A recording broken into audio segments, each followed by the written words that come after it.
வணக்கம் மக்களே, மீண்டும் உங்களை சந்திப்பதில் பெருமகிழ்ச்சி.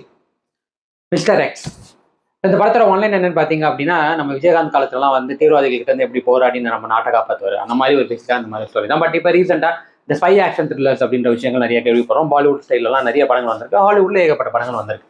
பட் தமிழில் இது ஒரு முன்னோட்டின்னு சொல்லலாம். அதாவது ரா ஏஜென்ட்ஸ் அப்படின்றது உளவுத்துறை அப்படின்ற ஒரு துறை சார்ந்தவங்க வந்துட்டு எப்படி மக்களுக்கே தெரியாம மக்கள் மேல நடக்க போற அட்டாக்க முன்கூட்டியே காப்பாத்துறாங்க, அதை வந்து தடுக்கிறாங்கன்றது தான். அந்த மாதிரி நம்ம இந்தியாவை சார்ந்தே ஒரு பழி வாங்குறதுக்காக இந்தியா நாட்டு மேல முக்கியமா சென்னை மேல ஒரு அட்டாக் நடத்தணும்னு முயற்சி பண்றான், நியூக்ளியர் அட்டாக். அதை எப்படி வந்து ஆர்யாவும் அதை சார்ந்தவங்களும் தடுக்கிறாங்க அப்படின்றது தான் கதை. தடுத்தாங்களா இல்லையா அப்படின்றது தான். ஸோ அதை வந்து ஒரு பாட்டோட லீடோட முடிச்சிருக்காங்க. ஸோ எனக்கு இந்த படத்தில் என்ன பிடிச்சிருந்ததுன்னு முதல்ல போயிடலாம். முதல்ல இந்த படத்தில் எனக்கு ரொம்ப பிடிச்சிருந்ததுன்றது வந்து சினிமாட்டோகிராஃபி. விஷுவலி படம் பார்க்குறப்போ ப்ரொடக்ஷன் ஆடி ரொம்பவே நல்லா தெரியுது. நிறைய ஊர் டிராவல் பண்ணியிருக்காங்க, ரொம்ப நல்லா எடுத்திருக்காங்க. ஒரு ஸ்பை ஆக்ஷனுக்குரிய அந்த பரபரப்பு வந்து எல்லா சீன்லையுமே தெரியுது. முக்கியமாக ஸ்டன் சீக்வன்ஸ்லாம் ரொம்ப அருமையாக இருந்தது, பிரமாதமாக இருந்தது.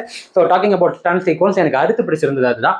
முக்கியமாக இந்த ஸ்டன் சீக்வன்ஸ்ன்றது ஹீரோ பேஸ் பண்ணி மட்டும் இல்லாமல் மஞ்சு வாரியர் அவங்களுக்கு மட்டும் கொடுப்போம் அப்படிலாம் இல்லாமல் எல்லாருக்குமே கொடுத்துருக்காங்க. ஈக்குவலாக ஸ்டன் சீக்வன்ஸ் வந்துட்டு எல்லாருமே ஷேர் பண்ணியிருக்காங்க, ரொம்ப நல்லா பெர்ஃபார்ம் பண்ணியிருக்காங்க. ஸ்டன் கோரி வந்துட்டு ரொம்ப நல்லா இருந்தது, பிரமாதமாக இருந்ததுன்னு சொல்லணும்.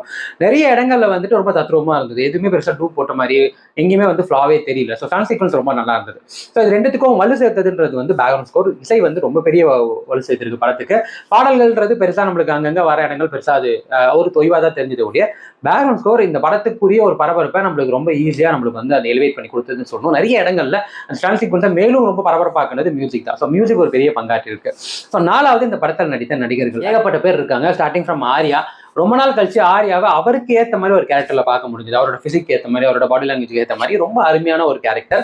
ஸ்டன் சீக்வன்ஸ் நான் சொல்ற மாதிரி பின்னிட்டார் மனுஷன். அதை தாண்டி எக்ஸ்பிரஷன்லுமே நிறைய இடங்கள்ல வந்துட்டு அவருக்கு ஏற்ற மாதிரி இந்த படம் பரபரன்னு வச்சுக்கிட்டனால ரொம்ப நல்லா இருந்தது. அதுக்கு அடுத்து ஒரு ஹீரோ நல்லா பண்றாரு அப்படின்னா வில்லன் அதுக்கு ஈக்குவலா இல்லைன்னா அந்த ஹீரோ பெருசா சாதிக்க முடியாது. அந்த வகையில கௌதம் கார்த்திக் முதல் முறையா நெகட்டிவ் ஷேட்ல வந்திருக்காரு. படம் முழுக்க எந்த அளவுக்கு நல்லா நடிச்சிருக்காரு அப்படின்னா அந்த படத்துல அந்த கிளைமேக்ஸ்ல அந்த வில்லன் ரோல் அப்படி அந்த வில்லன் ரோலுக்கு ஏற்படுறதை பார்த்துட்டு மனசளவுல ரொம்ப சந்தோஷப்படுற அளவுக்கு அந்த கேரக்டர் வந்து ரொம்ப சக்சஸ்ஃபுல்லா பண்ணியிருக்காங்கன்னு சொல்லுவோம். ரொம்ப இரிட்டேட் பண்ணக்கூடிய ஒரு கேரக்டர் படம் முழுக்க. அதாவது வில்லனா வந்தாலே கடுப்பாகும், ஏன்டா நீலாம் ஏன்டா உனக்குலாம் ஒரு கேடு வர மாட்டேங்கிறா அப்படின்ற மாதிரி அந்த அளவுக்கு பெர்ஃபார்மன்ஸ் இருந்தது.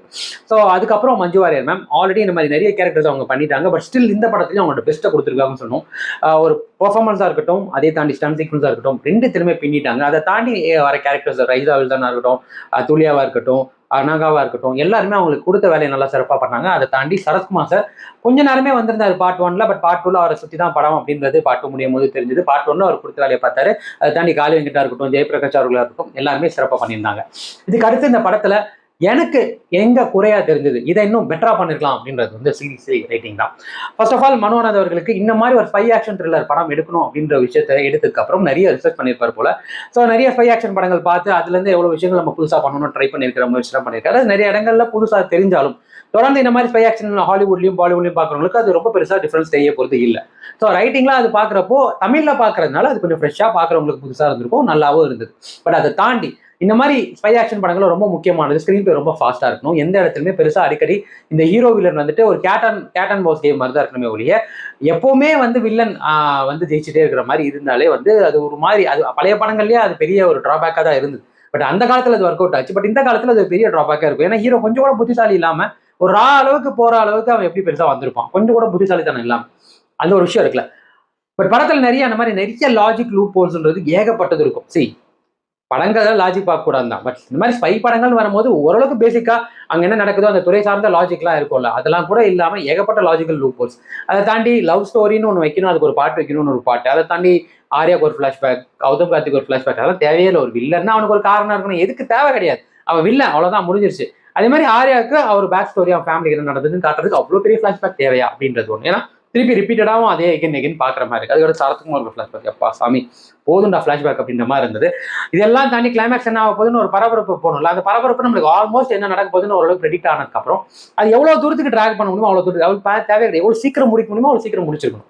ஏன்னா அதுக்கப்புறமும் நீங்க ஒரு பேக் ஸ்டோரி வச்சிருக்கீங்க, அதுக்கடுத்து கொஞ்சம் படம் எக்ஸ்டெண்ட் ஆகுதுன்னு போது அந்த இடத்துல அந்த ஃபினிஷிங் கொடுக்குறப்போ கொஞ்சம் முன்னாடியே கொடுத்துருக்கலாமோன்னு தோணுச்சு. ஸோ ரைட்டிங்கா பேசிக்கலி ரைட்டிங்லேயே வந்துட்டு இந்த இடங்கள் எல்லாமே கொஞ்சம் சரி பண்ணியிருந்தாங்கன்னா, அங்கங்கே தட்டி விட்டுருந்தாங்கன்னா படம் இன்னுமே வந்து பரபரப்பா, இன்னுமே வந்து கன்வின்சிங்கா கொஞ்சம் நல்லா இருந்திருக்குமோன்றது என்னோட கருத்து. ஸோ பார்ட் 2 லீடு முடியும் போது ஒரு நல்ல பிளாட்ஃபார்மா, நல்ல ஒரு பிளாட்ஃபார்ம் பேஸ் பண்ணி அமைச்சிட்டாங்க இப்பவே. ஸோ பார்ட் 2 இந்த ஃபிளாஸ் எல்லாத்தையும் தவிர்த்துட்டு ஃபுல் அண்ட் ஃபுல் ஃபோக்கஸ்டா படத்துல கான்சென்ட்ரேட் பண்ணாங்கன்னா அந்த ஒரு ஸ்பை ஆக்ஷன் புரிய படத்துக்கு கண்டிப்பா பார்ட் 2 மிஸ்டர் எக்ஸ்னு வரும்போது அது ஒரு பரபரப்பு கண்டிப்பா கொடுக்கும். படம் இன்னுமே மக்கள்கிட்ட போய் சேரும்ன்றது என்னோட ஒப்பீனியன். ஸோ ஓவராலா மிஸ்டர் எக்ஸ் எனக்கு எந்த அளவுக்கு வந்து பரபரப்பா எக்ஸைட்டிங்கா இருந்தது பார்த்தீங்கன்னா 100க்கு வந்து நான் 65 கொடுப்பேன். ஒரு நல்ல படம், நல்ல அட்டெம்ப்ட், ஈவன் தோ ஃபிளாஸ் இருந்தாலுமே ஒரு ஆக்ஷன் லவர்ஸ்க்கான படம் தான். உங்களுக்கு ஆக்ஷன் படங்கள் தொடர்ந்து பார்க்க பிடிக்குமா, தாராளமா நீங்க ஒரு அட்டம் கொடுக்கலாம், டிசப்பாயிண்ட் ஆக மாட்டீங்க. அவ்வளவுதான் மக்களை, மீண்டும் அடுத்த வாரம் நல்ல திரைப்படம் நல்ல விமர்சனம் முன்னத்தை சந்திக்கிறேன். விஜய் கிராதுக்கு நிதிர மிச்சம் ட்ரெயின் வந்து போச்சு.